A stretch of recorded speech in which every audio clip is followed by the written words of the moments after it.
ഞാൻ ഒരുപാട് കേട്ടിട്ടുണ്ട്, അബ്ദുൽ കലാം ആസാദിനെ കുറിച്ച് കേട്ടിട്ടുണ്ട്. കാരണം എനിക്ക് അപ്പോഴൊക്കെ ഒരു ആഗ്രഹം ഉണ്ടായിരുന്നു നേരിട്ട് കാണണം. വളരെ ചെറിയ രീതിയിൽ, അത് ചുരുങ്ങിയ സമയമുണ്ട്. 12 വർഷം എന്ന് പറയുന്നത് എനിക്ക് തോന്നുന്നു വളരെ ചുരുങ്ങിയ കാലഘട്ടമാണ്. ആ കാലഘട്ടത്തിനിടയിൽ സമസ്ത മേഖലകളിലും താങ്കളുടേതായ ബെഞ്ച് മാർക്ക് താങ്കൾ ക്രിയേറ്റ് ചെയ്തു.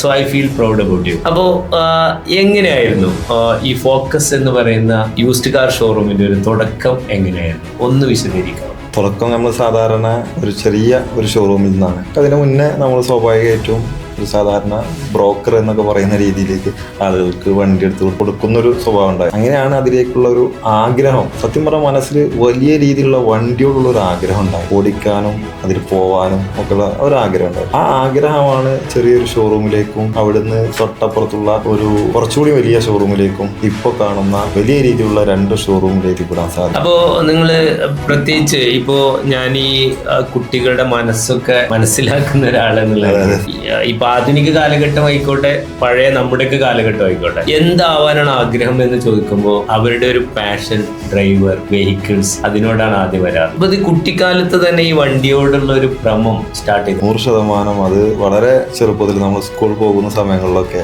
വണ്ടികളൊക്കെ പോകുമ്പോൾ ആദ്യം എനിക്ക് വലിയ കാറുകളോടൊന്നും ആഗ്രഹം, സാധാരണ ഒരു ബൈക്കിനോടൊക്കെ ആയിരുന്നു ആഗ്രഹം. ആ ആഗ്രഹം പിന്നെ വലിയ കാറുകളിലേക്ക് പോകും. ആദ്യം പിന്നെ അത് ഓടിക്കാനുള്ള ആഗ്രഹം, അത് സെയിൽ ചെയ്യാനുള്ള ആഗ്രഹമൊന്നും ആദ്യം ഉണ്ടായിട്ടില്ല. സാറ് നേരത്തെ പറഞ്ഞ പോലെ നിങ്ങളോടൊക്കെ പറയുമ്പോൾ അതിനൊരു സത്യാവസ്ഥ കറക്റ്റ് പറഞ്ഞില്ലെങ്കിൽ അപ്പൊ മനസ്സിലാക്കാൻ കഴിയുന്ന ആളാണ്. അല്ല, ഇത്തരം വിശകലനങ്ങളും വിശദീകരണങ്ങളും വരും തലമുറയ്ക്ക് സത്യത്തിൽ ഇത് പ്രചോദനമാണ്.